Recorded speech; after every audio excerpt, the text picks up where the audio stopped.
आप देख रहे हैं प्राइम टीवी, सच साहस सरोकार। नमस्कार दोस्तों, स्वागत है आपका इलेक्शन स्पेशल हमारी इस खास पेशकश में। मैं हूं संजय राजन। आज दिन भर मतगणना को लेकर गहमा गहमी का माहौल साफ तौर पर देखने को मिला। दोस्तों, इसमें दो राय नहीं है कि केंद्र में मोदी सरकार 3 बनने जा रही है। देश के अगले प्रधानमंत्री भी नरेंद्र मोदी होंगे, इसमें भी कोई संदेह या असमंजस नहीं है। लेकिन जनादेश से ये साफ हो गया है कि देश को एक सशक्त विपक्ष भी मिलता दिख रहा है। इंडिया गठबंधन में भी अपने प्रदर्शन को लेकर खुशी का माहौल है और एनडीए में भी। ये भारतीय लोकतंत्र की खूबसूरती है। लेकिन देश के सबसे बड़े सूबे की बात की जाए तो समाजवादी पार्टी एक बड़ी ताकत के रूप में उभरता हुआ नजर आ रहा है। समाजवादी पार्टी ने शानदार प्रदर्शन कर भारतीय जनता पार्टी के लिए एक बड़ी चुनौती खड़ी कर दी है। हालांकि राहुल अखिलेश की जोड़ी को लेकर तमाम तरह के सवाल सत्तारूढ़ मंच से उठाए गए, लेकिन जनादेश ने पूरा सियासी समीकरण ही पलट कर रख दिया। पश्चिम बंगाल में लगातार जो धुआंधार वोटिंग देखने को मिला, ममता दीदी के लिए खुशखबरी लेकर आया। हालांकि इन सब के बीच आम आदमी पार्टी वैसा प्रदर्शन नहीं कर पाई जितना उनके मन से दावा किया गया। दिल्ली में बीजेपी एक बार फिर क्लीन स्वीप करने में कामयाब रही। तमाम तरह के सियासी गुणाभाग का दौर जारी है। एनडीए अपने घटक दलों के साथ लगातार संपर्क साधने में जुटी है। वहीं इंडिया गठबंधन की भी कल दिल्ली में अहम बैठक होने वाली है। इस सियासी उलटफेर पर हम आज चर्चा करेंगे। एक बेहतरीन पैनल हमारे साथ जुड़ेगा और हम जानने की कोशिश करेंगे कि आखिर ऐसा कौन सा मुद्दा रहा जिससे न तो एनडीए को 400 पार सीटें हासिल हो पाई और न ही इंडिया गठबंधन को 295, जो आंकड़ा मल्लिकार्जुन खड़गे देते हुए नजर आए थे। फिलहाल ये जश्न का माहौल है। कुछ प्रत्याशी जो चुनाव जीते हैं उनके समर्थकों में आप देख सकते हैं कि किस तरह का जोश और उत्साह का माहौल है। समाजवादी पार्टी के कार्यालय के बाहर भी शाम से ही ढोल नगाड़े बजने शुरू हो गए थे। एक दूसरे को मिठाई खिलाने का सिलसिला चल रहा था। कांग्रेस मुख्यालय में भी, जो प्रदेश कांग्रेस मुख्यालय है, वहाँ भी जश्न का माहौल है, क्योंकि 2019 में कांग्रेस एक सीट पर सिमट गई थी और इस बार उसको भी बेहतर प्रदर्शन करने का मौका मिला है। चलिए, एक बेहतरीन पैनल हमारे साथ जुड़ गया है। हम देर नहीं करें, क्योंकि प्रधानमंत्री नरेंद्र मोदी कुछ देर में बीजेपी मुख्यालय पहुंचने वाले हैं, जनता को संबोधित करने वाले हैं। इसके पहले हम चर्चा की शुरुआत कर दें। सबसे पहले हम स्वागत करेंगे धर्मेंद्र सिंह, समाजवादी पार्टी के प्रवक्ता हमारे साथ इस स्टूडियो में मौजूद है। आपका बहुत बहुत स्वागत है। कांग्रेस से शैलेंद्र तिवारी हमारे साथ जुड़ गए हैं, बेबाकी से अपनी राय रखते हैं। आप कांग्रेस का पक्ष रखेंगे, आपका भी बहुत बहुत स्वागत है। भारतीय जनता पार्टी का पक्ष रखने के लिए शिव सिंह भारतीय हमारे साथ मौजूद हैं, हम आपका भी बहुत बहुत स्वागत करते हैं। राजनीतिक विश्लेषक दिलीप यादव जी हमारे साथ मौजूद हैं और वरिष्ठ पत्रकार पंकज रस्तोगी जी, जो कि सियासत पर इनकी पकड़ बेहतर है और इन्होंने पहले ही ये घोषणा कर दी थी कि केंद्र में एनडीए सरकार बनने से कोई रोक नहीं सकता है। दरअसल मैं उसी पैनल को आमंत्रित किया हूँ आज, जो अलग अलग बयान दिए और समय समय पर वो जो बातें सामने देखने को मिली। धर्मेंद्र जी समाजवादी पार्टी के प्रवक्ता, ये हर चर्चा में ये दावा करते थे कि इस बार चौंकाने वाला परिणाम आएगा। राजन जी, आप देखते रहिएगा और वाकई वो चौंकाने वाला परिणाम आया। सबसे पहले हम पंकज जी के पास चलेंगे। पंकज जी, ये जो आप देख रहे हैं उलटफेर, इसकी बड़ी वजह क्या नज़र आ रही है? क्योंकि बहुमत तो मिला बीजेपी को, इसमें कोई दो राय नहीं है। 4 राज्यों में भी इनको काफ़ी सफलता मिली है विधानसभा चुनाव में, इसमें भी कोई दो राय नहीं है। लेकिन ये जो परिणाम था, मैं सोच रहा था कि आज गणना करूंगा और 1 बजे के बाद जो है 350 प्लस में बीजेपी का आंकड़ा मैं देखूंगा, लेकिन ऐसा होता नज़र नहीं आया। इसकी वजह क्या रही, आपको क्या लगता है? देखिए, एक बात तय समझ लीजिए कि निश्चित रूप से बीजेपी का रथ जो है, 2 युवाओं ने उसको रोकने का काम किया है। राहुल गांधी और अखिलेश यादव ने उसको रोकने का काम किया है। अखिलेश यादव पे समाजवादी पार्टी के जो राष्ट्रीय अध्यक्ष हैं उनके ऊपर बराबर आरोप लगते रहे कि उन्होंने बार बार टिकट बदलने का काम किया, लेकिन उन्होंने, चूंकि वो उत्तर प्रदेश में ही चुनाव लड़ रहे थे, तो उन्होंने उन सीटों पे और बहुत तरीके से टिकट बदल के, मतलब ऐसे प्रत्याशी दिए कि जो जीतने में कामयाब हुए हों, और उसी का परिणाम रहा कि आज अखिलेश यादव की समाजवादी पार्टी 38 सीटों पे उत्तर प्रदेश में 80 में से 38 सीटें जीतने में कामयाब रही। और दूसरी चीज है कि कांग्रेस से उनका गठबंधन था, कांग्रेस ने भी 17 सीटों पे चुनाव लड़ा उत्तर प्रदेश में। उत्तर प्रदेश से ही लोकसभा का रास्ता जाता है और लोकसभा में जो उत्तर प्रदेश का प्रतिनिधित्व जिसका ज़्यादा होता है वही उत्तर देश की में सरकार बनाता है। इसका भी फायदा लेते हुए कांग्रेस ने 6 सीटें जीती। लेकिन एक मैसेज जो गया एक, और अगर आप बीजेपी की बात करें तो बीजेपी का फोकस साउथ इंडिया पे था, साउथ इंडिया पे मतलब साउथ इंडिया पे उसका काफ़ी फोकस था, लेकिन वहाँ उनको विशेष सफलता नहीं मिली। चाहे वो तमिलनाडु हो, चाहे वो आंध्रा हो, चाहे वो केरल हो, इन सब राज्यों में, कर्नाटक में तो खैर सफलता मिली, लेकिन उतनी ज़्यादा सफलता बीजेपी को जितनी उम्मीदें तमिलनाडु से थी। तमिल संगम भी कराया गया वाराणसी में, तमाम इस तरह की चीज़ें हुई, लेकिन उसके बावजूद भी बीजेपी को मात्र 39 में से 2 सीटों पे ही संतोष करना पड़ा। अब ये है कि देखिए बीजेपी के मेन जो है सबसे ज़्यादा सीटें कम आने का एक मूलभूत कारण क्या रहा कि बीजेपी ने बहुत सी सीटों पे जिस तरह से प्रत्याशी उतारे उसका भी जो है खामियाजा बीजेपी को भुगतना पड़ा। अब बीजेपी ने देखिए कृपा शंकर सिंह को, जो बम्बई के पूर्व गृह राज्य मंत्री थे कांग्रेस से, उनको रहने वाले वो जौनपुर के ही हैं, लेकिन उनको वहाँ से उतारा। लेकिन वो कहीं ना कहीं जो है उस चीज़ को वो विजयश्री दिलाने में नाकामयाब रहे। और वैसे अगर आप देखें तो मतलब एक मैसेज देने का काम जो किया, चाहे समाजवादी पार्टी के राष्ट्रीय अध्यक्ष अखिलेश यादव हो, चाहे आपके राहुल गांधी हो, कि जो है 400 पार अगर बीजेपी हुई, जैसा कि प्रधानमंत्री मोदी का नारा था कि अब की बार 400 पार, तो ये उन लोगों ने एक मैसेज जनता में पहुंचाने का काम किया कि अगर 400 पार होता है तो ये संविधान बदल देंगे और आपको आरक्षण के लाभ से वंचित कर देंगे, चाहे वो दलित आबादी हो, चाहे वो आपके बैकवर्ड आबादी हो। इस बात को लोगों में, उनके यादव कार्यकर्ता जो हैं समाजवादी पार्टी के, मैं कहना चाहूंगा कि यादव कार्यकर्ताओं ने बहुत ज्यादा इसको डोर टू डोर लोगों में, जनमानस में इस बात को पहुंचाने का काम किया। और बीजेपी के कार्यकर्ता सोते रहे, उन्होंने इस पे कोई संज्ञान नहीं लिया। उनको ये था कि मोदी, योगी, अमित शाह के सहारे हम बैतरणी पार कर लेंगे। तो क्या माना जाए पंकज जी, अति आत्मविश्वास? बिल्कुल, अति आत्मविश्वास ही जो है इनको ये लेवल टू पर खाली बड़ी बड़ी मीटिंगों का दौर चलता था। लखनऊ की बात करें, लखनऊ में नीरज सिंह ने, जो राजनाथ सिंह के छोटे बेटे हैं, कनिष्ठ सुपुत्र हैं, उन्होंने कमाल संभाल रखी थी और वो बड़े बड़े दावे करते थे अब की बार 5 लाख पार, 5 लाख पार। राजनाथ जी मात्र 72,000 वोट से जीते। तो कहीं ना कहीं ये सब चीजें भी नकारात्मक गई। और कैंट क्षेत्र की बात करें, कैंट में जहां ब्रजेश पाठक डिप्टी सीएम है, वहां पर कई ऐसे बूथ हैं। एक रूपा देवी वहां पर आपके नई इस बार बनी है, वो वहां पर उसकी मंडल अध्यक्ष है। उनके कई बूथों पे समाजवादी पार्टी ने बहुत अच्छा प्रदर्शन किया और कई बूथों पे बीजेपी हार गई। तो ये सब चीजें ये प्रदर्शित करता है कि समाजवादी पार्टी ने बहुत तरीके से, सुनियोजित तरीके से प्रत्याशी खड़ा करके चुनाव लड़ा और अति उत्साह में देश की सबसे बड़ी पार्टी, क्या विश्व की सबसे बड़ी पार्टी होने के बावजूद, कार्यकर्ताओं की बड़ी पार्टी होने के बावजूद, तमाम बैठकों के दौर करने के बावजूद, तमाम चिंतन शिविरों के दौर करने के बावजूद, ये लोग चाहे दलित हो, दलित वर्ग हो, चाहे बैकवर्ड कास्ट हो, उनमें ये संदेश पहुंचाने में नाकामयाब रहे कि ऐसा नहीं हो रहा है, कोई जो संविधान बदलने नहीं जा रहा, कुछ नहीं बदलने जा रहा। एक मिनट, प्रधानमंत्री मोदी ने जब तक इसकी कमान संभाली और जब तक कहा, तब तक 2-3 चरण का चुनाव हो चुका था और उसका नतीजा रहा कि आप देखिए जो बसपा का 19% वोट बैंक था वो घट के 9% आ गया। वो 10% वोट जो है समाजवादी पार्टी के खाते में चला गया, शिफ्ट हो गया। और दूसरी तरफ एक चीज ये देखिए कि जो बीजेपी का वोट था, जो पिछली बार करीब 49-50% था, वो भी 8% घट के 42% पे आ गया, वो भी समाजवादी पार्टी को गया। तो एक तरह से कांग्रेस और समाजवादी पार्टी ने उत्तर प्रदेश में बीजेपी के रथ को आगे बढ़ने से रोक दिया।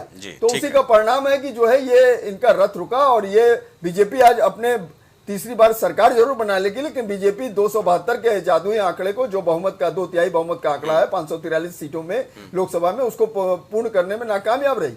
तो ये एक अति उत्साह और अति आशा की किरण के कारण कि हम बहुत मतलब आशातीत परिणाम के उसके चक्कर में। अब जैसे आप राहुल गांधी की सीट, राहुल गांधी की सीट रायबरेली में एक, वहां भी देखिए, वहां पर ब्राह्मणों की बहुत बड़ी, ठीक है, वो दूसरे दौर में आएंगे, दूसरे दौर में आएंगे पंकज जी, दूसरे दौर में आएंगे।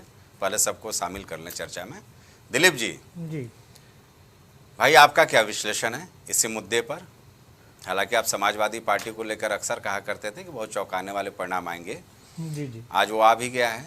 देखिए एक बात, लेकिन समाजवादी पार्टी कैसे आई ये पंकज जी ने साफ कर दिया। बीजेपी की क्या कमियां रही, इस पर आपसे जानना चाहेंगे। देखिए जो है, लोग कहते थे पप्पू और टीपू, वाकई में पप्पू और टीपू ने दिखा दिया कि वो ना पप्पू है ना टीपू हैं, वो इस देश के जो है भविष्य हैं। और जो 400 पार का आंकड़ा जो है 400 पार जो है कह रहे थे। नो डाउट जो है सरकार बना लेंगे, जो है जैसा पंकज जी ने कहा सही बात है, लेकिन जो है जो 272 का आंकड़ा था जो है इंडिविजुअल जो है भारतीय जनता पार्टी के लिए वो जो है नहीं रहा। और इनमें जो खामियां रही, अति उत्साह, इनके जो है जो बूथ लेवल का है जो संगठन का काम है, वो सिर्फ यही 2-4 चेहरे जो है मोदी योगी, यूपी में योगी, मोदी और अमित शाह, इन्हीं के चेहरों पे खेलते रहे। और जिस तरह से जो है वोट प्रतिशत इनका गिरता गया, जो है अखिलेश यादव और जो है राहुल गांधी ने जो लोगों के बीच में गए हैं, उसी का नतीजा है कि जो है अखिलेश यादव की जो है 38 सीट आ गई और जो है कांग्रेस की जो है 6 सीटें आई है। नहीं दिलीप जी, लेकिन एक बात तो ध्यान देना होगा ना जी भाई, योगी आदित्यनाथ ने रिकॉर्ड बनाया, 159 रैलियां की। जी जी। इसके अलावा कई ऐसे सम्मेलन हुए, उसकी अगर गणना कर ली जाए तो ये 200-250 के करीब पहुंच जाता है। जी जी। अखिलेश यादव तो उनके तुलना में सिर्फ 54 रैलियां की, 38 लोकसभा के लिए वो गए थे। जी जी। तो कुल मिलाकर के उन्होंने जनता के बीच जाने में तो कोई कसर नहीं छोड़ी, क्योंकि दोनों डिप्टी सीएम का अगर जोड़ लें हम जनसभाएं और उनका जनसंपर्क अभियान, कैबिनेट मंत्रियों का जोड़ लें, या फिर अमित शाह जी का यूपी दौरा, नड्डा जी का यूपी दौरा, प्रधानमंत्री नरेंद्र मोदी ने एक रिकॉर्ड बनाया, कीर्तिमान स्थापित किया, तो जनसंपर्क करने में तो वो भी पीछे नहीं रहे। लेकिन हमें लगता है कि मुद्दों को लेकर के कहीं कुछ इस तरह की बात आई क्या? हाँ, मुद्दों के लिए जो है जैसे जिस प्रकार से जो है राहुल गांधी ने जो है और अखिलेश यादव ने जो है अग्निवीर को लेके, इसके अलावा जो है बेरोजगारी को लेके, महंगाई को लेके, और जो यहाँ पे जो है उत्तर प्रदेश में, पूरे देश में जो है जो कांड हो रहे हैं, हत्या, बलात्कार, ये सब का, मणिपुर का जो है फैक्टर्स भी रहा है, इसको जो है जन जन तक पहुँचाया। और सबसे बड़ी बात की जो है 15 लाख जो है तीसरी 2 बार हो गया, तो लोग बदलाव की स्थिति में आ गए थे। और कोशिश भी किया है, जनता ने जो है कोशिश किया है कि जो है एक मजबूत विपक्ष दिया है। और निश्चित तौर पे जो है लोगों तक जो है जो भारतीय जनता पार्टी के जो है एजेंडे में था, जो है 2014 के, जो है 2019 के, और जो है अभी जो इन्होंने वो किया है, उसी का परिणाम रहा है कि जो है लोग इनकी बातों से जो है इतर हो गए। वो जान गए कि जो है ये सरकार जो है सिर्फ जो है लफाजेबाजी करती है, ये जो है सिर्फ जो है जुमलेबाजी करती है और लोगों को बरगला के जो है शासन सत्ता में आना चाहती है। इसी वजह से बदलाव की स्थिति जो है जो बनी है, वो लोग जो है बदलाव के लिए जो है तैयार रहे, और उसी का नतीजा है कि जो है 227 इंडिया गठबंधन जो है ले आई। ठीक है शिव सिंह भाई, इसमें कोई दो राय नहीं है कि केंद्र में एनडीए की सरकार बन रही है। अब से थोड़ी देर बाद हम लोग प्रधानमंत्री को भी सुनेंगे, दिल्ली मुख्यालय वो पहुंचने वाले हैं। लेकिन उत्तर प्रदेश में ये परिणाम आएगा, ये तो चौंकाने वाला है ना, कहीं तो कमियां रह गई।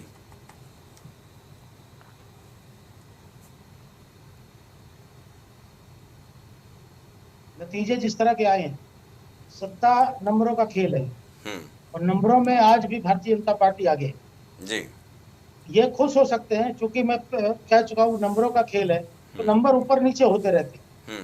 लेकिन आप मानिए कि जनता ने तीसरी बार माननीय मोदी जी पर विश्वास जताया है। ये अभी भाई साहब बात कर रहे थे कि बदलाव, जनता बदलाव चाहती थी, बदलाव चाहती थी, इस तरह का बदलाव है। इनसे पूछे कि पूर्ण बहुमत क्या इनके पास है क्या? पूर्ण बहुमत एनडीए ला पाई है क्या? उत्तर प्रदेश में निश्चित रूप से सीटों का अंतर आगे पीछे हुआ है, लेकिन आप माननीय मोदी जी की लोकप्रियता और भारतीय जनता पार्टी की जो लोकप्रियता है, उसमें कहीं कमी नहीं आई। मोदी जी फिर से तीसरी बार प्रधानमंत्री बनने जा रहे हैं। लाल किले की प्राचीर से फिर जो उन्होंने कहा था कि मैं फिर से उद्बोधन करने आऊंगा, उसमें भी सच्चाई, वो तीसरी बार फिर से लाल किले की प्राचीर से उद्बोधन करेंगे, देश को संबोधित करेंगे, इसमें कोई शक नहीं है। जहां तक उत्तर प्रदेश की बात है, तो भ्रम की जो स्थिति समाजवादी पार्टी ने शुरू से, मैं कहता आया हूं कि उन्होंने फैलाने का जो प्रयास किया, आप देखेंगे कि परिणाम आने से पहले तक इन्होंने एक भ्रम अभी फैलाया कि 150 डीएम को फोन किया गया है चुनाव को प्रभावित करने के लिए। कहां गया? उस पर यह जवाब नहीं देंगे, उस पर नहीं बोलेंगे। जो भ्रम फैलाने की बात इन्होंने की, इसी तरह से इन्होंने संविधान को लेकर भ्रम फैलाया, और कहीं ना कहीं एक बड़ा जो वर्ग संविधान से जो सीधे रिलेट करता है, संविधान के इर्द गिर्द घूमता है, उस पर सीधा सीधा यह प्रभाव डालने में मुझे लगता है सफल हुए। और वह जो बात जो पहुंचाई जानी चाहिए थी, वह बात नहीं पहुंच पाई। इसलिए यह परिणाम जो है आया है। हम जनता के बीच में फिर से जाएंगे, समीक्षा का विषय इस समय हम लोग आप देखेंगे 2019 में 2014 में भी जब चुनाव हुए थे 200 सीटों पर हमारी क्या स्थिति बनी थी। हमने 7 बजे के बाद से हमने समीक्षा और चिंतन करना शुरू किया था। हम फिर से उस समीक्षा के दौर में जाएंगे कि कहाँ चूक रह गई है। लेकिन इस पर यह इतनी बड़ी तादाद में अपनी खुशी जाहिर कर रहे हैं, इनको लग रहा है कि जैसे इन्होंने सरकार बना ली। वह अलग बात है कि इनको संजीवनी मिली है, लेकिन निश्चित रूप से मानिए कि आगे का जो दौर आएगा वह भारतीय जनता पार्टी का ही दौर है। यह यहाँ से एक बड़ी लकीर खींचने की बात कर रहे हैं, लेकिन अभी तक इनमें यही तय नहीं हो पा रहा है कि इनको लीड करने वाला कौन है। ये इतने बड़ा नंबर लेकर आए हैं, लेकिन ये कौन लीड करेगा इसका ये अभी जवाब नहीं देने की स्थिति में है। लेकिन मैं फिर से कह रहा हूं कि माननीय मोदी जी तीसरी बार देश के प्रधानमंत्री बनेंगे और भारतीय जनता पार्टी इसमें कोई दो राय नहीं है। मैंने शुरुआती दौर में ही कहा कि मोदी पार्ट 3 सरकार बनने जा रही है, लेकिन जो आप सवाल कर रहे हैं एक विश्लेषण तो ले लीजिए। 2019 में 303 सीटों पर भारतीय जनता पार्टी थी, 241 पर सिमट गई। कांग्रेस 52 से 98 पे पहुंच गई। तो जश्न तो मनाएंगे ना? बिल्कुल निश्चित रूप से जश्न मनाएंगे, लेकिन आप ये भी तो देखेंगे कि माननीय मोदी जी तीसरी बार, आप देखिए यही उत्तर प्रदेश है, उत्तर प्रदेश में तो बड़ा परिवर्तन होता आया है, लेकिन फिर भी भारतीय जनता पार्टी की सीटें जो है वह हम लोग बहुत अच्छा मार्जिन लेके चल रहे थे। चूक कहाँ हुई मैंने फिर कहा गया, समीक्षा का विषय है। हम लोग समीक्षा करेंगे और कहाँ कमी रहेगी। जी बेहतर है। शैलेंद्र आवाज आ रही है? शैलेंद्र आवाज आ रही है? चलिए, शैलेंद्र से अभी संपर्क नहीं हो रहा है। धर्मेंद्र जी भाई सुन रहे थे भारतीय जनता पार्टी के प्रवक्ता को, आपका क्या कहना है? आप जश्न तो मनाएंगे, लेकिन ये जश्न क्यों?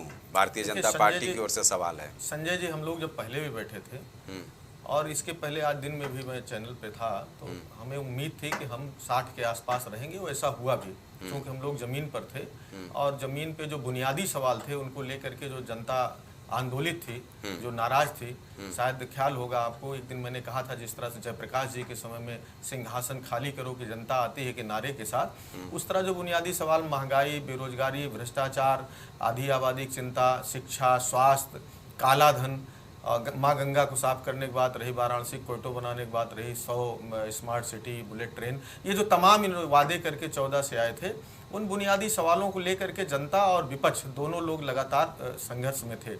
भारतीय जनता पार्टी चूंकि मुद्दे से भटकाने में माहिर है, सपने दिखाने में माहिर है, लेकिन इस बार अच्छा रहा। उत्तर प्रदेश की जनता को हम धन्यवाद विशेष रूप से देंगे कि हमने विश्वास व्यक्त किया और मुद्दे से नहीं भटके, इनके भटकाव में, इनके सपने में वो फंसे नहीं, उसको जो है इन्होंने स्वीकार नहीं किया। देखिए प्रधानमंत्री जी तमाम बातें किस तरह से मटन, मछली से लेकर के पाकिस्तान से लेकर के मंगलसूत्र और मुजरा तक आ गए थे, लेकिन फिर भी जनता कंसोलिडेट तरीके से उनसे बुनियादी सवाल करती रही, जिसका परिणाम रहा। अभी देखिए, जिसको ये सबसे बड़ा मुद्दा बनाते थे हर डिबेट में, ये जो सुप्रीम कोर्ट के आदेश पर मंदिर बना है उसको जरूर लेके आते थे। और संजय जी, आप ये समझ लीजिए भगवान राम ने इनकी बात को सुन लिया और अयोध्या मंडल से पूरी तरह साफ हो गए। जिसको ये मुख्य केंद्र बिंदु में जिस मुद्दे को रखते थे, पूरे अयोध्या मंडल में भारतीय जनता पार्टी खाता नहीं खुला। अभी जो हमारे वरिष्ठ साथी रस्तोगी जी बता रहे थे, जिस तरह पहले, दूसरे, तीसरे के बाद मोदी जी ने कमान संभाली, चाहे संविधान की बात हो, संविधान की बात हम लोग हवा में लेके नहीं जा रहे थे। परंपरागत तरीके से देखिए किस तरह से संवैधानिक संस्थाओं का गला घोटने काम कर रही थी सरकार। चंडीगढ़ के अंदर मेयर के चुनाव में किस तरह कैमरे के अंदर धांधली किया, सुप्रीम कोर्ट को एक्शन लेना पड़ा, वो भी लोगों ने देखा।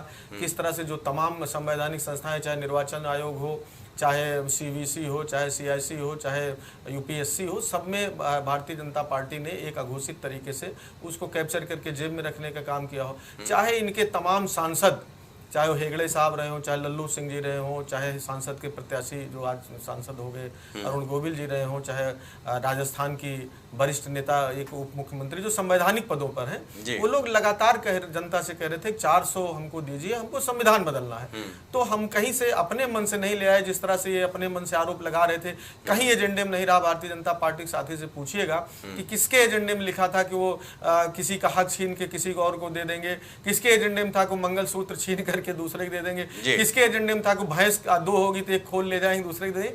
तो जिस तरह से बौखलाहट प्रधानमंत्री जी की दिख रही थी, हिंदी भाषी क्षेत्र और विशेष करके उत्तर प्रदेश की महान जनता ने मन बना लिया था कि इनके कुशासन से मुक्ति हो जाएगी। अब थोड़ी सी जो कमी रह गई उसको भी हम बताते हैं। देखिए तमाम मशीनरी जिनके पास थी, हम लोग कम संसाधनों के साथ जनता के भरोसे चुनाव लड़ रहे थे, लेकिन चूंकि मैंने पहले कहा कि ये भटकाव में माहिर लोग हैं, भटकाव तमाम संस्थाओं का प्रयोग करके बहुत नॉमिनल वोटे से कुछ सीटें जरूर बढ़ा ले गए। लेकिन ये देखिए नैतिक रूप से जिसको 10 साल का लंबा कार्यकाल मिला हो, पूर्ण बहुमत का, प्रचंड बहुमत का, उसको अगर पूर्ण बहुमत की सरकार नहीं बनती है, उसको पूर्ण बहुमत नहीं मिलता है, जनता ने उनको अगर जनादेश नहीं दिया तो नैतिक रूप से उनको इस्तीफा दे करके ये कहना चाहिए कि चूंकि मैं प्रचंड बहुमत के साथ 10 साल सत्ता में रहा और जन आकांक्षाओं पर खरा नहीं उतरा, जनता ने मुझे बहुमत नहीं दिया, इसलिए अब मैं इस्तीफा दे करके किसी दूसरे को अवसर देता हूँ। नहीं। और एक बात मैं 30 सेकंड में बात पूरी करूंगा। जिस तरह से आदरणीय अखिलेश यादव जी का चेहरा पूरे देश के अंदर सराहा जा रहा है और स्वीकार्य है, बड़ी बात नहीं है। मैं अब ये मत कहिएगा कि समाजवादी पार्टी के वर्कर के नाते, प्रवक्ता के नाते मैं बोल रहा हूँ, लेकिन जो नौजवानों की स्थिति है, जो इसके पहले उनके काम, उसको देखते हुए अगर इंडिया गठबंधन में हो सकता है इस पर भी सहमति बने, चूंकि अखिलेश जी के रिश्ते आदरणीय नीतीश जी से, आदरणीय चंद्रबाबू नायडू जी से, बंगाल की ममता बनर्जी से पूरा देश जानता है कि कितने मधुर हैं, तो कोई नया समीकरण कल तक उत्पन्न हो सकता है और इंडिया गठबंधन सरकार बन। प्राइम टीवी पे आप नीचे ब्रेकिंग भी देख रहे हैं कि अखिलेश यादव को ये जिम्मेवारी दी गई है कि चंद्रबाबू नायडू और ममता बनर्जी से वो बात करेंगे। तो ये देश चलिए, संभावनाओं का है, अभी तो गुड़ा भाग और सियासी समीकरण बैठाने बिगाड़ने की कोशिश होगी। शैलेंद्र, आवाज आ रही है?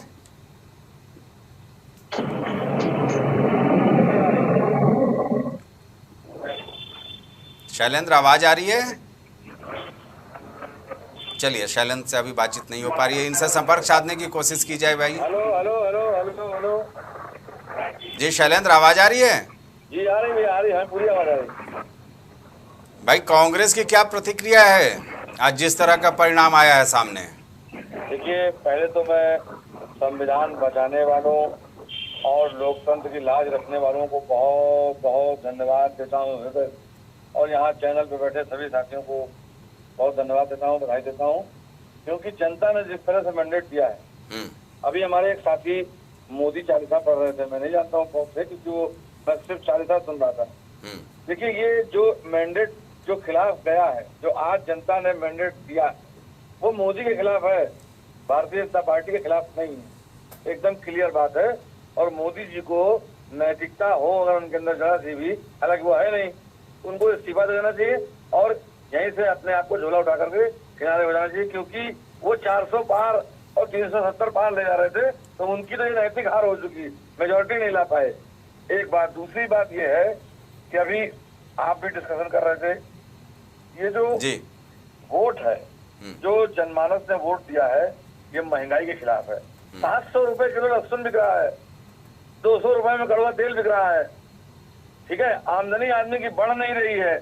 जो आदमी कहीं 8,000 10,000 में तनख्वाह पा रहा था, वापस उसकी तनख्वाह 6-7 हजार रुपए हो गई, उसकी पॉकेट मनी बढ़ नहीं रही है, भत्ता कहीं बढ़ नहीं रहा है।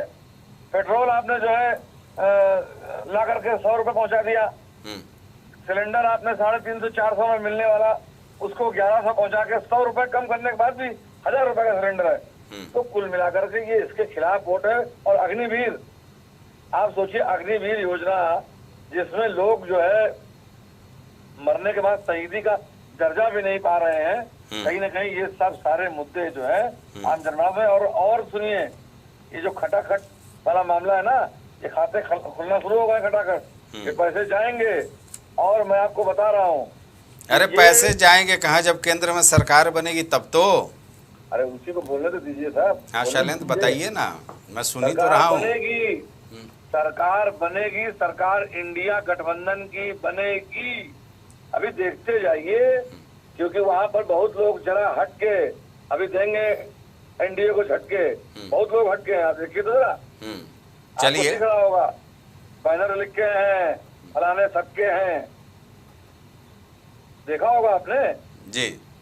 हाँ, तो तमाम लोग जो है इस व्यवस्था में है। और ये मैंडेट जो आया है, ये वास्तविकता में एकदम जान के लिए कि ये मोदी के खिलाफ है। अब मोदी चालीसा कोई पढ़ता रहे, उसके लिए कोई फर्क नहीं पड़ता है, क्योंकि ये यहाँ पर सरकार के नाम पर कोई था तो मोदी सरकार, अब की बार मोदी सरकार, इस बार मोदी सरकार, उस बार मोदी सरकार, दाहिने मोदी सरकार, बाएं मोदी सरकार, नीचे वो मोदी सरकार, ऊपर मोदी सरकार। बची जगह कहीं किसी की कोई और था, किसी का कहीं नाम था ना, केवल मोदी सरकार। तो जो मोदी चालीसा थी उसका अध्याय समाप्त हो गया है, इतिश्री हो गई है। बस थोड़ा वक्त है, थोड़ा इंतजार कीजिए। और अब देखिए, आपने इससे पहले भी कवरेज देखे होंगे, अभी तक इन्होंने रिजल्ट नहीं डिक्लेयर किए हैं। क्यों भाई? ऐसी स्लो प्रक्रिया क्या मतलब है भाई? जहाँ जहाँ गणना होती जा रही है रिजल्ट आता जा रहा है शैलेंद्र जी। सर बहुत डिले, आपको नहीं लगा डिले हुआ? आप बताइए ईमानदारी से, इससे पहले पिछली सरकार में कितने में हो गया था रिजल्ट? ये आप खुद देख लीजिए। नहीं, अब उसमें संदेह तो नहीं है क्योंकि आपके कार्यकर्ता भी वहाँ पर डटे हुए हैं। चलिए पंकज जी भाई, कांग्रेस प्रवक्ता को आप सुन रहे थे, वो कह रहे हैं कि मोदी जी को नैतिकता के आधार पे इस्तीफा दे देना चाहिए। ये क्या बात हुई? एनडीए तो 298 के आसपास चल ही रहा है, सरकार तो उनकी बन ही रही है, तो इस्तीफा किस बात? नहीं, बिल्कुल नहीं, इस्तीफा देने का कोई प्रश्न नहीं होता। ये तो बात नहीं है, क्योंकि सबसे बड़ा दल जो है बीजेपी है। बीजेपी को 242 सीटें, जो अभी 242 243, अभी तो खैर काउंटिंग चल रही है। जी। तो राष्ट्रपति भी जो है सबसे बड़े दल को ही न्योता देती है, ऐसी संविधान में भी परंपरा है। और एनडीए का तो 298 का आंकड़ा है। और रहा सवाल नीतीश कुमार या चंद्रबाबू नायडू, अखिलेश यादव किसी से भी बात कर लें, वो जाने वाले नहीं। 12 सीटों जनता यूनाइटेड की है और नीतीश कुमार प्रधानमंत्री नहीं बन पाएंगे। जो उनका मेन ईगो था कि मैं प्रधानमंत्री बन जाऊं, तो 12 सीटों पाने वाले व्यक्ति जो है वो प्रधानमंत्री नहीं बन जाएंगे, क्योंकि इंडी गठबंधन के सर्वाधिक सीटें कांग्रेस की हैं। सर्वाधिक सीटें, सर एक मिनट रुक जाइए, सर्वाधिक सीटें अगर इंडी गठबंधन की बात आएगी तो व्हाई नॉट राहुल गांधी? राहुल गांधी पहले उम्मीदवार होंगे प्रधानमंत्री पद के लिए, सीधी सी बात समझ लीजिए। विकल्प की बात होगी तो ममता बनर्जी होंगी, क्योंकि सबसे बड़ा जो वहां पर है, राहुल गांधी ने न्याय यात्रा निकाली और राहुल गांधी ने भारत जोड़ो यात्रा निकाली है। राहुल गांधी ने इतनी बड़ी सीटें बीजेपी कांग्रेस को 52 से 95 सीटें ना, 98 सीटें, इतना लंबा कांग्रेस को ले जाने का काम किया है, जो कांग्रेस शुष्क अवस्था में चल रही थी। तो इसलिए पहले तो प्रधानमंत्री पद के उम्मीदवार अगर इंडी गठबंधन की बात आएगी तो राहुल गांधी होंगे। तो उसमें नीतीश कुमार को ना कुछ मिलना है, ना टीडीपी के जो है वो आपके चंद्रबाबू नायडू को मिलना है। और रहा सवाल राम जन्मभूमि का मुद्दा, राम जन्मभूमि का मुद्दा इस चुनाव में एकदम नगण्य रहा और उसको जनता ने सिरे से नकार दिया। इसीलिए देखिए कि वहां अवधेश प्रसाद जो समाजवादी पार्टी के प्रत्याशी थे अयोध्या में, वो चुनाव जीत गए और लल्लू सिंह जो वहां से सांसद थे वो चुनाव हार गए। हालांकि लल्लू सिंह ने भी, देखिए बीजेपी के लोगों का बड़बोलापन ही बीजेपी के लोगों के लिए घातक सिद्ध हुआ। अगर जो अभी जैसा कि बोल रहे थे प्रवक्ता की जो है किसने इस बात को उठाया, तो बात सही है। बीजेपी के ही लोगों ने कहा कि संविधान आप 400 सीटें दीजिए, तो संविधान बदलने की जरूरत है। और इस तरह का बड़बोलापन कभी प्रधानमंत्री मोदी की बात कर लें या अमित शाह की बात कर लें या योगी की बात कर लें, जो स्टार प्रचारक हैं, या और भी लोग हैं, उन लोगों ने इस तरह की बात कभी नहीं की। लेकिन जो बीजेपी के अन्य नेता हैं उन्होंने इस तरह की बात की। और दूसरा क्या नाम है, जो बीजेपी का कार्यकर्ता है वो इसलिए अपने को ठगा महसूस कर रहा था कि तमाम लोग उनके ऊपर थोपे जा रहे थे। लखनऊ में ही देख लीजिए, पूर्वी विधानसभा में टंडन जी की सीट खाली हुई। टंडन जी के मृत होने के बाद, दिवंगत होने के बाद, आशुतोष टंडन के होने, लालजी टंडन के सुपुत्र आशुतोष टंडन के होने के बाद, लेकिन 30 साल से 35 साल से कार्य करने वाले कार्यकर्ताओं की जगह एक नए व्यक्ति को राजनाथ जी के कहने के कारण और उनके आपके नीरज सिंह के कहने के कारण उनको ओपी श्रीवास्तव को टिकट दिया गया। तो कार्यकर्ताओं में एक निराशा थी, इसीलिए राजनाथ सिंह का जो 5 लाख पार का नारा था वो फलीभूत नहीं हो पाया। यहाँ लखनऊ की बात करें तो जो कि अटल बिहारी वाजपेयी की सीट रही है और यहाँ 6.5 लाख ब्राह्मण है, तो उसके बावजूद देखिए नहीं हो पाया। इन सब के बावजूद, क्योंकि कार्यकर्ताओं में एक उत्साह नहीं था, इसीलिए देखिए बीजेपी का कोर वोटर जो है वोट देने नहीं गया। ये हर सीटों पर यही आकलन रहा। जी पंकज जी, सही विश्लेषण आप कर रहे हैं। संभवतः इसके इर्द गिर्द हम लोग दिन भर चर्चा कर रहे थे। दिलीप जी, अमेठी रायबरेली का जिक्र कर लिया जाए। हालांकि पंकज जी तो बता दिया कि राम मंदिर का मुद्दा हावी नहीं हो पाया, उसको बड़े कैनवास में पेश करने की कोशिश हुई थी पूरे देश भर में, क्योंकि अगर ऐसा होता तो तमिलनाडु से लेकर तमाम जो साउथ इंडिया से लोग आ रहे थे गाड़ियों में भर भर के राम मंदिर का दर्शन करने भी, पंकज जी तमिल संगम तो हुआ ही हुआ, लेकिन उसका कोई असर देखने को नहीं मिला। 3 लाख आदमी। मैं आपसे जानना चाह रहा हूँ दिलीप जी, प्रयागराज की बात कर ली जाए, वो भी तीर्थ नगरी है, वहाँ पे भी योगी आदित्य सरकार लगातार योजनाएं चला रही है। मिर्जापुर की बात कर ली जाए, संघर्ष जारी है ना। तो ये ऐसे क्षेत्र हैं जहाँ पर कि धार्मिक पर्यटन को बढ़ावा देने के लिए बहुत कुछ की जा रही हैं। ऐसे जगहों पर जनता क्यों नहीं भारतीय जनता पार्टी के साथ आई? और दूसरा ये कि अमेठी को लेकर के चर्चा सर्वाधिक रही, खटाखट राहुल गांधी भाग जाएंगे रायबरेली को लेकर के कहा गया, फटाफट अमेठी से हार जाएगी कांग्रेस ये कहा गया। लेकिन केएल शर्मा जो नेहरू गांधी परिवार के कारिंदे जैसे हैं, उन्होंने केंद्रीय मंत्री स्मृति ईरानी को हरा दिया, जो केरल तक राहुल गांधी का पीछा करते हुए गई थी रोड शो करने। जी देखिए, इस बात को जो है जरूर मानना पड़ेगा कि जो है धर्म की आस्था जो है सिर्फ जो है भारतीय जनता पार्टी के लोगों में नहीं है। जो बात जो है कहा गया कि जो है रामद्रोहियों का जो है इंडिया गठबंधन रामद्रोहियों का है, इसको जो है जनता ने जो है सिरे से खारिज कर दिया। चाहे वो जो है अयोध्या हो, चाहे जो है संगम धर्म की नगरी संगम भी है, इलाहाबाद प्रयागराज है, उसको भी जो है खारिज कर दिया। और रही बात जो है जिस हिसाब से जो है स्मृति ईरानी जो है राहुल गांधी को हराई थी जो है, और 13 रुपए किलो के जो है चीनी बेच रही थी कि आपको दिया जाएगा, वहाँ की जो है जो अमेठी के जो है अस्पताल था संजय गांधी अस्पताल जो है उसको बंद किया गया। जनता में जो है वो सिर्फ जो देखने के लिए आती थी, कोई काम नहीं हुआ, पूरा ब्यौरा उनको था। लोग जो है भावुकता जो है बदलाव के लिए जो है स्मृति ईरानी को जो है पिछली बार जो है जिता दिया था।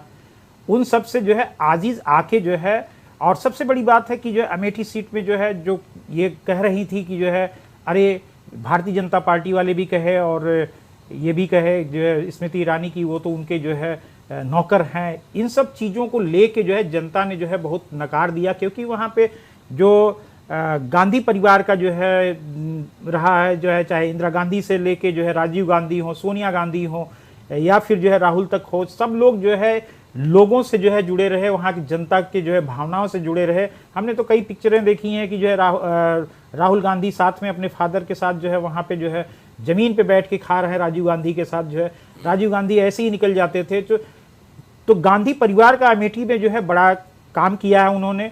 और इन जो है पिछले 10 सालों में जो है अमेठी में जो काम होना चाहिए था, जो है जिस हिसाब से जो है भारतीय जनता पार्टी चाह रही थी कि जो है यहाँ पे हम वो बदल देंगे, सब कुछ कर देंगे, लेकिन वो जो है काम नहीं किया। रायबरेली की बात करें तो रायबरेली में जो है निश्चित तौर में जो है कांग्रेस की बहुत बड़ी जो है एक रणनीति थी, जिस रणनीति के तहत जो है राहुल गांधी जो है सोनिया जी के जो है रायबरेली वाली सीट पे आए और जो है अपने ही कारिंदे से, अपने ही नौकर से, जो भारतीय जनता पार्टी के लोग कहते थे कि जो है वो तो नौकर हैं शर्मा जी, तो उस नौकर से जो है स्मृति ईरानी जो केंद्रीय मंत्री रही हैं, जो है बहुत बड़बोलापन उनके अंदर रहा है। उन्होंने जो है राहुल गांधी ने उनके पूरे का इंडिया गठबंधन ने जिस हिसाब से जो है उनको हराया है, ये जो है बड़े बहुत ही अच्छा जो है। रायबरेली को लेकर के मेरा मत अलग तरह का है, संभवतः पंकज जी भी मेरे से मेरा समर्थन करेंगे, क्योंकि सोनिया गांधी को लेकर के एक सिंपैथी लहर बहुत तेज थी और सोनिया गांधी खुद आई थी विरासत सौंपने राहुल गांधी को, और एक बयान वहां पर करिश्मा कर गया कि मैं अपना बेटा आपको सौंप रही हूँ। जी सवाल संजय जी धर्मेंद्र केवल इस बयान का ही नहीं है।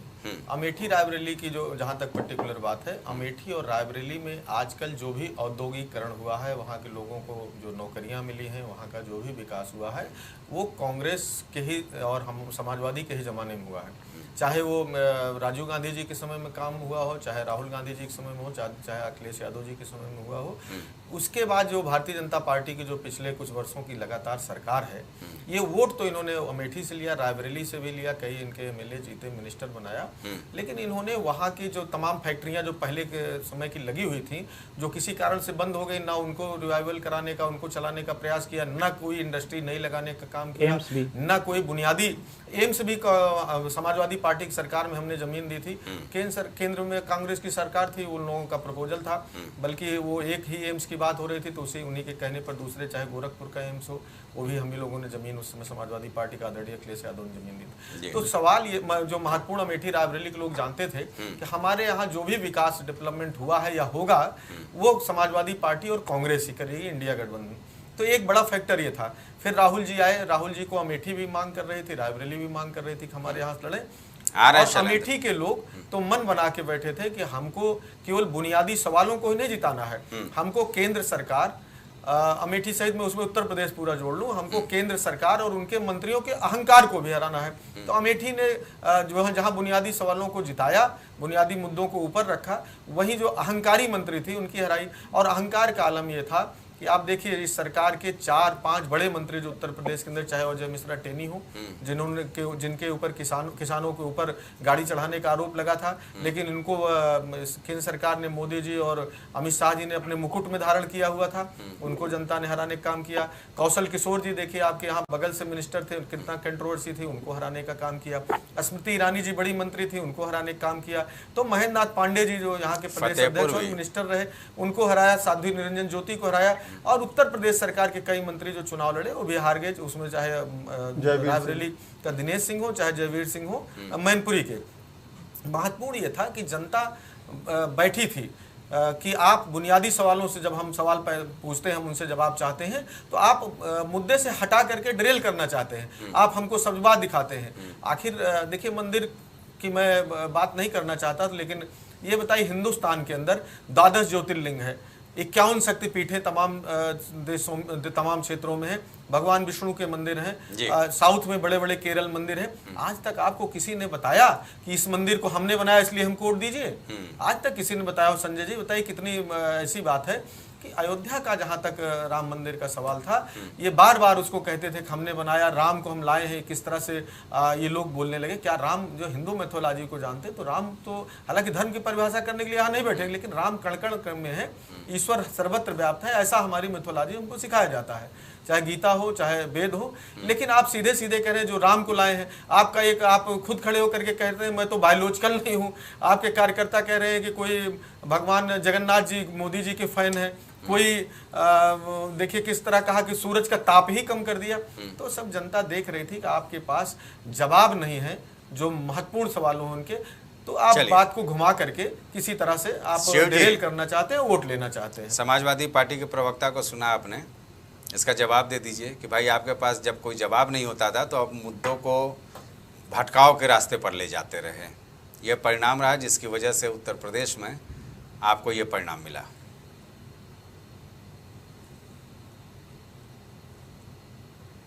का खुश होना लाजमी है, क्योंकि यह नंबर के खेल में बढ़ चुके हैं, तो इनका खुश होना लाजमी है। लेकिन आप निश्चित रूप से मानिए, मुद्दों को जिस तरह से भटकाया गया, उत्तर प्रदेश की राजनीति को आप बहुत अच्छे से समझते होंगे। उत्तर प्रदेश की राजनीति कुछ अलग प्रकार की है।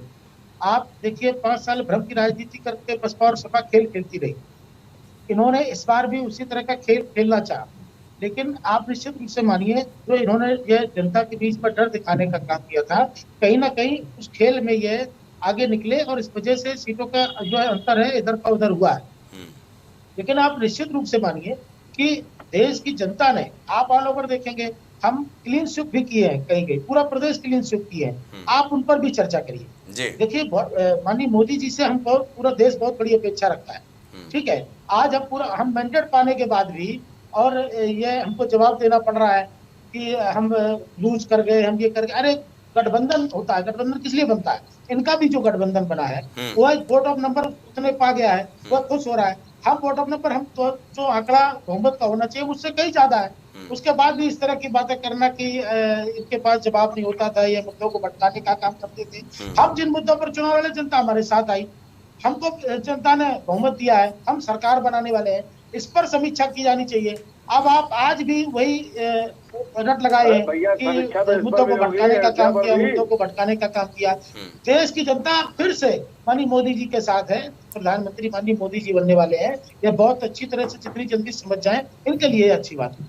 ठीक है शैलेंद्र जी भाई, आप सवाल क्यों खड़े करो? भारतीय जनता पार्टी अगर इंडिविजुअल देखा जाए तो वो आपसे 2.5 गुना ज्यादा सीटों पर है आज भी। समाजवादी पार्टी में जरा भी नैतिकता बची हो तो उनको तत्काल प्रभाव से इस्तीफा दे देना चाहिए। क्यों? राम, मैं यही तो जानना चाह रहा हूँ, क्यों? बता रहे हैं आपको, क्योंकि राम, प्रभु श्री राम, जिनको ये प्रदर्शनी लगा करके भेज रहे थे, प्रभु श्री राम की जो है आस्था के हम जो बेच रहे थे, वहाँ भी राम जी ने जो है इनको जवाब दिया, इनको मटिया मेट कर दिया। ठीक, जहाँ वो जो है हमारे गांव में कहावत है, गई भैंस पानी में, वो जो भैंसे खोल रहे थे उनको भी जवाब दिया। यहाँ तक कि भारत के प्रधानमंत्री को भी जवाब दिया है बनारस में। यहाँ लखनऊ में भी 5 लाख पार का नारा दे रहे थे, उनको भी जवाब दिया है। महोना में भी, मोहनलालगंज यहाँ सीट है, उसमें भी जवाब दिया है। 5 विधानसभा में हारे हैं। इसलिए इनके जो अभी बड़ी बड़ी बातें कर रहे हैं कि मैंडेट दिया है, बहुमत दिया है, आप बता रहे थे 370 पार। ये अहंकार आपकी इस देश की जनता ने आपके अहंकार को चकनाचूर किया है। अभी भी आपके अगर नैतिकता बची हो तो अहंकार खत्म कीजिए, जनमानस बचाइए। हम तो कह रहे हैं कि जनता ने, अरे शैलेंद्र, ये तो औपचारिकता है ही। आप नैतिकता के आधार पर इस्तीफा दे रहे हो, वो इस्तीफा देंगे, फिर मंत्री पद के, प्रधानमंत्री पद की शपथ लेंगे। ये तो औपचारिकता करनी ही करनी है। कल राष्ट्रपति भवन में विदाई भोज का आयोजन भी किया गया है। फिर दूसरे दिन कोई तारीख तय होगा जिस दिन मोदी जी फिर प्रधानमंत्री पद की शपथ लेंगे। सियासत में ये कोई नई बात थोड़ी है। तो लीजिए, अगर प्रधानमंत्री जी में जरा सी भी नैतिकता बची है तो 370 पार जा रहे थे। इसका मतलब जनता ने उनको यहाँ रोका। इसका मतलब ये है कि आप छोड़ो। मैं फिर कह रहा हूँ, फिर से दोबारा, ये जो उत्तर प्रदेश या देश के किसी भी कोने में सीटें हरी हैं, ये मुजरा के खिलाफ वोट गया है, मंगलसूत्र के खिलाफ वोट गया है, बेरोजगारी के खिलाफ वोट गया है। मैंने आपको बताया पहले ही, फिर मैं कह रहा हूँ, वही बात दोहरा रहा हूँ। ये इन्हीं के मोदी के खिलाफ वोट गया है, भारतीय जनता पार्टी के खिलाफ वोट नहीं गया, मोदी के खिलाफ वोट गया। जो आए बाएं साए पक रहे थे, वोट उनको नहीं बोलना चाहिए। जनता के मुद्दों पर 10 साल से प्रधानमंत्री है। आप नेहरू जी के पीछे चुप रहे, राहुल गांधी के पीछे चुप रहे, कांग्रेस के पीछे चुप रहे, अखिलेश के पीछे चुप रहे। अरे भाई, 12 साल आप मुख्यमंत्री रहे हैं, 10 साल से प्रधानमंत्री है, अभी भी आप पीछे चुप रहे। आप बताइए क्या डिलीवर किया आपने? देश की जनता पूछ रही है, 2 करोड़ नौकरी की आपने बात की थी, कहाँ नौकरी दी आपने? अब चलिए शैलेंद्र, सवाल तो मेरे जहन में भी ये आता है कि आप लोगों ने जो 5 न्याय की बात कर दी, केंद्र में सरकार नहीं आ रही है, तो वो 5 न्याय कैसे पूरा होगा जिन लोगों ने आपको पूरा समर्थन किया? अभी कुछ कहना जल्दबाजी है, मगर मैं यहाँ से दावे से कह रहा हूँ। शैलेंद्र, रोकना पड़ेगा 2 मिनट। कोई बड़ी खबर आ रही है, सबसे पहले अपने दर्शकों को बता दें। प्रधानमंत्री नरेंद्र मोदी का एक नया ट्वीट आया है। प्रधानमंत्री मोदी ने ट्वीट किया है, देश में एनडीए पर तीसरी बार जताया है विश्वास। देश ने एनडीए पर जताया है तीसरी बार विश्वास। ये प्रधानमंत्री नरेंद्र मोदी का ट्वीट आया है, जो आपसे थोड़ी देर बाद ही भारतीय जनता पार्टी मुख्यालय पहुंचेंगे। भारत के इतिहास में एक अभूतपूर्व पल है। निश्चित तौर पर प्रधानमंत्री नरेंद्र मोदी का ये ट्वीट आया है, जो आपके स्क्रीन पर हम दिखाने की कोशिश कर रहे हैं। मैं इस स्नेह और आशीर्वाद के लिए अपने परिवारजनों का नमन करता हूँ। ये प्रधानमंत्री नरेंद्र मोदी ने ट्वीट किया है। एक्स पर उन्होंने लिखा है, प्रधानमंत्री नरेंद्र मोदी का ये ट्वीट आया है देशवासियों के लिए। तो निश्चित तौर पर चूँकि एनडीए की सरकार बन रही है, इसमें कोई दो राय नहीं है, असमंजस भी नहीं है। हालांकि थोड़ी देर बाद भारतीय जनता पार्टी मुख्यालय पहुंचने वाले नरेंद्र मोदी। राहुल गांधी ने दोनों सीटों से जीत दर्ज कर ली है। यह दूसरी बड़ी खबर आ रही है, आपको दिखा रहा हूं प्राइम टीवी स्क्रीन पर। रायबरेली और वायनाड से राहुल गांधी ने जीता है चुनाव। ये दोनों सीटों पर राहुल गांधी को चुनाव जीतने में कामयाबी मिली है। उनका न्याय यात्रा सफल कहा जा सकता है। रायबरेली में 3,90,030 मतों से राहुल गांधी जीते हैं। निश्चित तौर पर एक बड़ा मार्जिन कहा जाएगा। अपने विश्लेषकों से मैं जानने की कोशिश करूंगा। पीलीभीत से बीजेपी प्रत्याशी ने दर्ज की है जीत। यह भी बड़ी बात आ रही है खुल करके। पीलीभीत से जितिन प्रसाद 1,64,935 वोटों से जीते हैं। यहाँ से वरुण गांधी का टिकट काट करके जितिन प्रसाद को दिया गया था, जो योगी सरकार में कैबिनेट मंत्री हैं। वरुण गांधी का टिकट काट करके इनको दिया गया था, जैसा कि मैंने बताया। पंकज जी, भाई मोदी जी के जीत का जो मार्जिन है, उससे कहीं ज़्यादा मार्जिन रायबरेली में राहुल गांधी की जीत का है। क्या यह संदेश कुछ देगा क्या? देखिए, रायबरेली हो और अमेठी हो, ये दोनों जिताने का श्रेय मैं प्रियंका गांधी को देता हूँ। प्रियंका गांधी जब से वहाँ गए, प्रियंका गांधी ने कहा था कि जब तक जीत नहीं दिला दूंगी तब तक मैं वहाँ से नहीं जाऊंगी। और प्रियंका गांधी ने वहाँ डोर टू डोर कैंपेन किया। 62 किलोमीटर की दूरी है अमेठी और रायबरेली में। प्रियंका गांधी दोनों जगह जो है कैंपेन करती थी और कड़ी मेहनत के साथ उन्होंने वोट मांगे और जनमानस को समझाने का प्रयास किया। उसी का परिणाम रहा कि स्मृति ईरानी को धूल चटाने का काम अगर किया तो वो कांग्रेस ने किया, क्योंकि स्मृति ईरानी ने बहुत बड़ी बड़ी बातें की, तमाम इस तरह के चीजें कही जो उनके लिए घातक सिद्ध हुई और जनमानस ने भी उनको नकार दिया। उनकी बातों से लोगों, भले उन्होंने वहां मकान खरीद लिया, उन्होंने कहा कि मैं वहां यहाँ की वोटर हो गई हूं, मैंने यहाँ मकान निवास ले लिया, मैं परमानेंट यहाँ रहूंगी, तमाम तरीके की बातें उन्होंने कही, लेकिन जनमानस को कहीं ना कहीं से उनके ऊपर भरोसा नहीं था। पिछली बार वो 40,000 वोटों के मार्जिन से जीती थी, उन्होंने राहुल गांधी को मात्र 40,000 वोटों से अमेठी से हराया था 2019 में। लेकिन इस बार उनको जो है इतने 1 लाख से अधिक वोटों से हारना पड़ा केएल शर्मा से, जो राहुल गांधी परिवार के बहुत निकटस्थ माने जाते हैं और गांधी परिवार के, उनसे हारना पड़ा। तो ये एक बहुत बड़ा वो मिराकल हुआ कि ऐसी उम्मीद नहीं की जाती थी कि स्मृति ईरानी हार जाएंगी।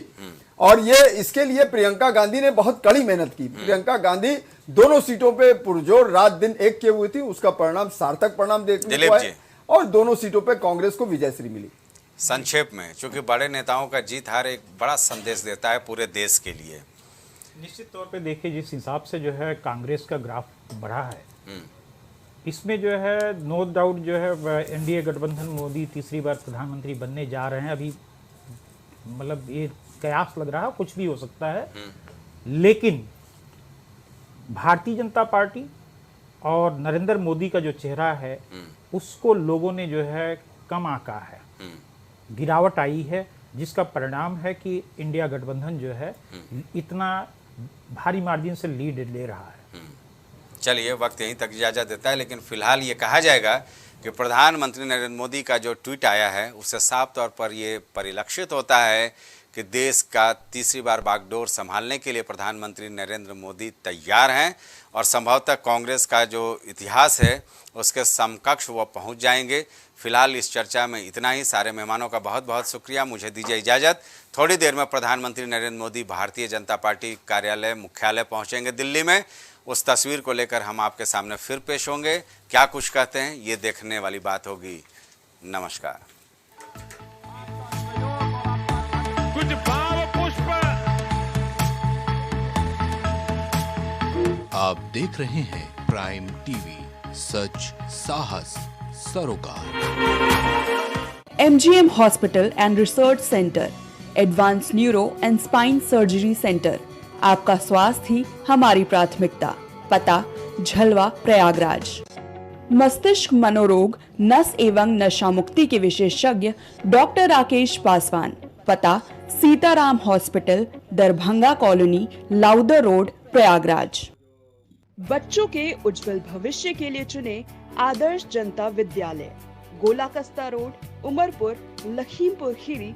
एडमिशन के लिए आज ही संपर्क करें। एम प्लैनेट डिजिटल वर्ल्ड लेकर आया है इलेक्ट्रिक स्कूटर की दुनिया में नई क्रांति। बेहतर कंफर्ट, आधुनिक सुविधाओं से लैस रोड का नया बादशाह। इलेक्ट्रिक स्कूटी अपनाए, प्रदूषण को कहे बाय बाय। पता professor colony, Kamla Nagar, Agra. Cosmo laser dental clinic and dental implant centre, जो देता है आपको वर्ल्ड क्लास की बेहतरीन डेंटल सुविधाएं। पता प्रथम तल, वृंदावन टावर, ऑपोजिट होटल जेके palace, civil lines, Prayagraj, Uttar Pradesh. संपर्क करें 3938822172। शिक्षा जीवन सार्थक करता यही मंत्र है मूल्य। शिक्षा की ही ज्योति जलाता बाल मंदिर हाई स्कूल। बच्चों के सुनहरे भविष्य के लिए आज ही चुने Bal Mandir high school, Jabalpur road, Deori, जिला रायसेन। Admission open. करी भोजपुरी के पहला story telling mobile app Yayavari via Bhojpuri play store से, और डूब जाएं दुनिया भर के कहानियन के अद्भुत सागर में आपन भाषा भोजपुरी में। यायावरी वाया भोजपुरी, कथा कहानी आपन बानी। ग्वालियर शहर का जाना माना पैलेस, शानदार फैसिलिटीज और एयर कंडीशन रूम्स की अवेलेबिलिटी। तो देर किस बात की, आज ही संपर्क करें जनकपुरी पैलेस और श्रीराम इवेंट, जनकपुरी प्लाजा, दाने बाबा रोड, शताब्दीपुरम, ग्वालियर। सालों से लोगों की स्वास्थ्य का रखा ख्याल, लोगों को जिनसे मिलता है बेहतर उपचार। Doctor Shri Krishna Singh Yadav, consultant physician, जिला चिकित्सालय के सामने, रोशन कुटीर, मुरैना। फिजियोथेरेपिस्ट नजमा खान की फिजियोथेरेपी के माध्यम से पाए पुराने से पुराने दर्द से तुरंत निजात। सीरा best health care happy family. पता डोंगरपुर नहर, MS road, Kailaras, Morena, Madhya Pradesh. Goyal super speciality hospital आपके लिए लेकर आया है world class heart care facilities. जहां होता है हार्ट समेत सभी बीमारियों का बेहतर इलाज। संपर्क करें अयोध्या रोड, चिन्हट, लखनऊ। दशकों से प्रयागराज के विश्वसनीय शैक्षणिक संस्थानों में से एक वैभव क्लासेस, जहां मिलता है शिक्षा का बेहतर एनवायरनमेंट अनुभवी शिक्षकों के साथ। पता near auto sales building, civil lines, Prayagraj. मां सरस्वती शिक्षण संस्थान मदुरी, राजकीय मान्यता प्राप्त विद्यालय, जहां होता है भविष्य निर्माण। एडमिशन के लिए आज ही संपर्क करें और अपने बच्चों को दिलाएं बेहतर शिक्षा। जिला खीरी, उत्तर प्रदेश। babasahebshadi.com, ये पोर्टल वेबसाइट शादी विवाह के रिश्तों के लिए ये बहुत ही भरोसेमंद और बेहतरीन पोर्टल वेबसाइट है। अभी तक बहुत सारे लोगों ने इस पर भरोसा किया है और मनचाहा रिश्ता पाया है। ये पूर्णतः सुरक्षित है। आप आज ही अपना निशुल्क पंजीकरण कराएं और मनचाहा रिश्ता पाएं। सियासी दिग्गजों